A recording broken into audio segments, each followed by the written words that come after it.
de Jesus, sai todo mal. Em nome de Jesus, todo mal, sai.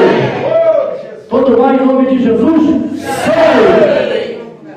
Amém? Quem está sentindo alguma coisa aqui que desapareceu a sua enfermidade, a sua dor? Tem alguém aqui nesta noite que estava sentindo alguma dor? Depois da oração, pode cantar a bênção, irmão. Chega aqui, tem que voltar. Oh, meu Deus, oh, glória.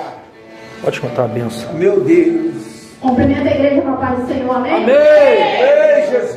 Eu já estava sentindo uma dor nessa região aqui, da barriga, né, no abdômen. Já tinha uns dias já que eu estava sentindo essa dor, só que eu não tomava remédio, era uma dor que dava e depois passava.